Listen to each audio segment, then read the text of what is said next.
Hi, welcome to Driving TV, and I hope you are well. In this video, we're going to talk about the controls of your car. For you to move the car, for you to stop the car, for you to do any action with your car, you need the controls. So it's only fair you as a driver get to know the controls of your car, how to use it, want to use it, and the best way for you to use, for you to be a smooth driver, for you to be a good driver. Remember, you can't move the car. Any action that you do with your car, you need controls. So it's only fair.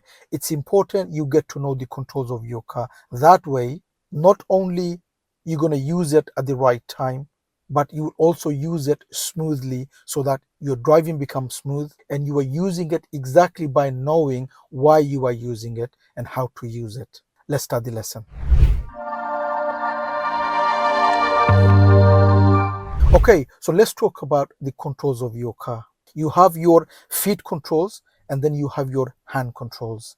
In this video, we're going to talk about the feet controls, and hopefully on our next video, we're going to talk about the hand controls. And like I said, whether you are driving a manual car or automatic car, it's important you get to know the controls of your car. So let's talk about the feet controls we have in a manual car.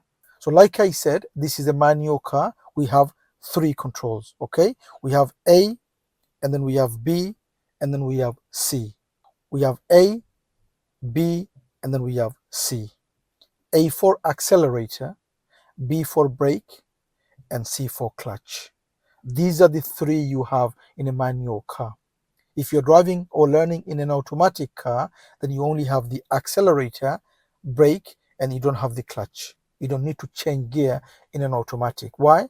Because it changes automatically. This is why it's known as automatic. In a manual car, you have to change gear by yourself. And this is why you need the clutch. So if you're learning in an automatic, just avoid the clutch. All you need to know is about A for accelerator, B for brake. Okay, so let's talk about A. So A for accelerator, your instructor probably will call it, we as instructors when we teach, we call it gas pedal. Easier to instruct, is shorter. Accelerator, it's a bit long and it takes longer to pronounce. So we call it gas pedal. Basically, it gives gas to engine. When you press it, passes petrol or gas to engine and you make your engine go faster, which means it makes your car go faster. So in books, we call it accelerator, but it is also known as gas pedal, okay? So in this video, I'm going to either call it accelerator or I'm going to call it gas pedal, okay? Which feet do you need for accelerator? You need the right feet. How to use it? Use the top part of your foot, the top part, not the middle and not the end. Why? Because if you use the top, you will feel it more and you will know how much you are giving. Because remember, the gas pedal or the accelerator is really sensitive. As soon as you press it, what's going to happen? The car is going to go faster. So you want to make sure you know how much you are pressing, how much you are giving. And the best way to use is the top part of your feet or foot, the top part. Not too much and not too less. If it's too less, you might just slip. And if it's too much, like I said, you're not going to feel as much by the middle part of your foot. You'll feel it more with the top. So try to use the top part of your foot. How to use it? Don't give too much. If you need to increase your speed, you just squeeze gradually. Not like that and not like that when you're releasing. You want to press and gentle press and you increase. Gentle press and then gently release if you need to release. Not like that. It's not good for your feet. It's not good for your engine. So use the top part of your foot and use it gently. Gently give and gently release. And which feet? Only the right foot. Sorry, foot. I'm going to use, I mean. Okay. So use your right foot only for the gas. Now we come to the middle. It's called the brake. B for brake. What does it do?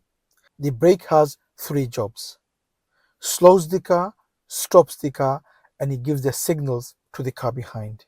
So he slows the car. Every now and again, you'll have to slow the car. You don't have to stop every time. Sometimes you just have to slow the car. There's a problem. Traffic light coming up, somebody crossing. You just need to reduce your speed. What do? You slow your car a little bit. Sometimes you'll have to stop. So the brake also stops the car, and also it gives the signals to the car behind. Okay, how to use it? Now the foot or the feet, you could use it, put it in the middle of both. Which feet do you use? Right. Right is for the gas and also for the brake. Why is that?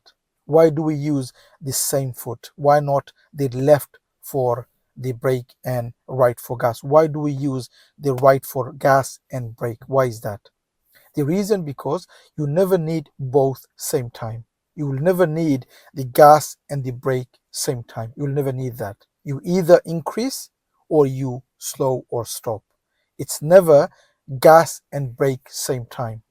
And this is why we use the same feet or same foot. Imagine you use your left foot for the brake and you need to slow down or stop. Imagine you give gas and you put the brake same time. What's going to happen? Do you want to increase or do you want to stop? You're confused, right? And this is why it's the right foot for both. Gas, if you don't need it, you just brake. And then if you need to go again, you give gas. Because you never need both same time, this is why we use the right feet for both. Where to put your foot? Put in the middle. I like to put in the middle so it's easier for me to move. You can, if you want, move your foot for whichever one you want to use, but I like to put in the middle. Okay, like that. That's how I use it. It's up to you, the way you prefer, the way you find comfortable. You could use it, but I like it to use it that way because I could just switch really quickly. Okay, how do you use it? Cover the brake, top part of your foot, the top, like I said, you could feel it more, and gently brake, and then firmly if you need to. So if you need to stop for some reason, you cover it, gently brake first, and then firmly if you need to. I'm talking about general driving. I'm talking about general braking. I'm not talking about emergency stop here. I'll talk about it in a minute. I'm not talking about emergency stop here. I'm talking about generally when you are driving, how do you brake? You cover the brake, you gently brake first, and then firmly if you need to. Why is that? It's because if you do gently brake first, it gives the signals to the car behind. Imagine you just brake hard. One, it's not good for your brake, and two, you're not giving any signals to the car behind. Remember, the job of the brake is also giving a signals to the car behind. You must use that. You must use the job of that brake. One of the job is to give signals to the car behind. So the way you do that is you cover the brake if you need to slow, and then gently brake first, and then firmly if you need to. That way, you are giving signals to the car behind, as well as you will slow or stop for the problem ahead.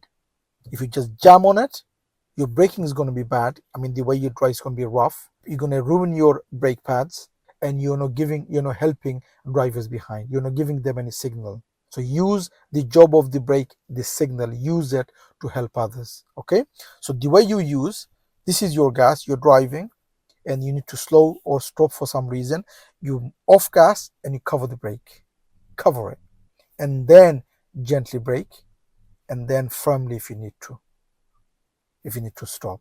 Okay? Or sometimes off gas, cover the brake, gently brake, problem solved, off brake, give gas again and carry on going. Make sense? So for brake, we use the right foot and we use the top part of our foot, the top part, and the job of the brake is slows the car, stops the car, and it gives the signals to the car behind. And now we come to the last one, which is the clutch. And like I said, if you're driving an automatic, these are the two you need. You don't need to know about the clutch. If you're learning in a manual car, you also need to know the clutch. So that's the clutch. You use the left foot only or left foot only, and use the top part only. Use the top part of your foot, not middle and not too less, because you might slip. Use the top part so that you could feel it. Like I said, the feeling is on the top. Okay? And what's the job of the clutch? The job of the clutch is to move the car, changes gear, and allows you to keep the engine running. So the clutch also have three jobs. Number one, it moves the car. Number two, allows you to change gear. And number three, it keeps the engine running. Many people think in the beginning, when you're starting the car off, it doesn't matter how much gas you give, the car's not going to move. If you're learning in a manual car, it's important for you to know that in the beginning, when you're starting your journey, it doesn't matter how much gas you give after you start your engine, the car's not going to move unless you put the clutch down, you go to gear, and you bring the clutch to the biting. So it's the clutch moves the car. Clutch allows you to change gear, and it's the clutch allows you to keep the engine running. Why? We talked about the brake. For you to stop, you use the brake, but for you to keep the engine running, you have to put the clutch down at the end. Unless you put the clutch down, the car will stop because that's the job of the brake, but the engine is going to cut off. Why? Because you didn't put the clutch down. Remember, I repeat, the job of the clutch is to move the car, is to allow you to change gear, and it keeps the engine running at the end. So just as an example, you want to stop over there. You cover the brake and you brake. And you brake, and you brake hard and you stop the car. But because you didn't put the clutch down to the floor, what's going to happen? You will stop the car, but the engine is going to cut off. You will stall the car. For you to keep the engine running, what do you have to do? You brake, and just before the car stops, what do? You put the clutch down. So let me give an example. You're driving along, okay? You want to stop over there. Maybe there's a traffic light coming up. You've seen the traffic light and you know it's red, so you're timing. Cover the brake, cover the clutch, cover it.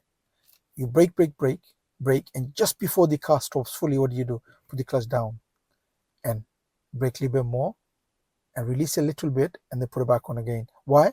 Just to get that smooth braking.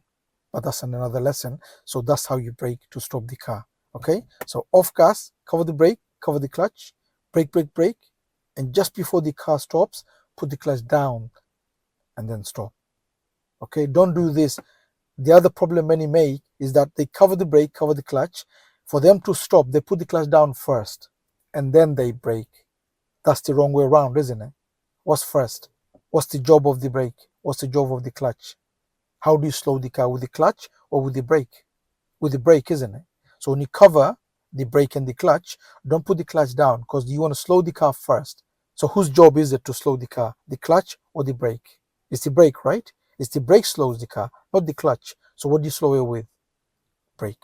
You brake, car slows. You want to stop, you brake harder to stop. And just before the car stops, put the clutch down to keep the engine running. Don't put the clutch down to slow the car. Because when you put the clutch down, what happens? You free the wheel. If you free the wheel, you will have to brake harder to stop the car. And for you to brake harder, what's going to happen? You might end up skidding. So the person you are trying to save, maybe in an emergency, if you put the clutch down first and then brake, you probably will skid and go and hit that person anyway. For you to get the maximum brake, you don't put the clutch down. You put the clutch down at the end. So just one more time. You're driving. You want to slow down or stop. Off gas, cover the brake, cover the clutch. Now you want to slow. Brake to slow. And for you to stop, brake harder. And just before the car stops, put the clutch down and you stop. Is that okay? Now just to remind so that you know, this kind of braking is for general braking. And that's how you're going to be braking throughout your driving life. I'm not talking about the emergency brake here. If you need to stop the car in an emergency, you don't look at anything. You don't think of anything. Your first priority is to save the person in front or the thing that you are trying to save. You cover the brake, you brake hard, put the clutch down. At that time, you're not thinking about this signal or anything. You are thinking of saving the person. Cover the brake, brake hard, put the clutch down. That's how you stop the car in an emergency. When I say cover the brake and gently brake first and then firmly, is your general braking, the way you brake normally, the way you slow the car normally. Emergency, you don't think of anything. You just brake hard, put the clutch down. Car behind shouldn't be there in the first place. I mean, close to you, and you should have known about the car anyway because you've been checking the mirror every 5 to 8 seconds. So everything I said about braking, giving signals to the car behind, I'm not talking about the emergency stop. I just wanted to add that so that you don't get confused about the emergency stop. So that's the 3 controls of your feet in a manual car. And if you're in an automatic, you don't worry about the clutch. I hope the video helps. If you need extra help on learning to drive and to pass your driving test, Don't forget to take the advantage of our online course, which gives everything a learner needs. If you are learning and you need help on learning and passing the driving test, don't forget to take the advantage of our online course. The course gives everything a learner needs to learn to drive and to pass the driving test. It has everything a learner needs. I will leave a link on the description for you to have a look. Have a look and see and read, and if you like it, you could always join the course. Everything a learner needs, the course has. It has more than 30 videos on the course. I will leave a link on the description for you to have a look. Have a look and see and read. If you like it, you could always join the course. Thank you for watching. I hope you've enjoyed the video. If you did, please do give a thumbs up. Please do make a comment what you think of the video, and if you're new to this channel, don't forget to subscribe so don't miss any of my future videos, and hope to see you again on the next video. Bye for now.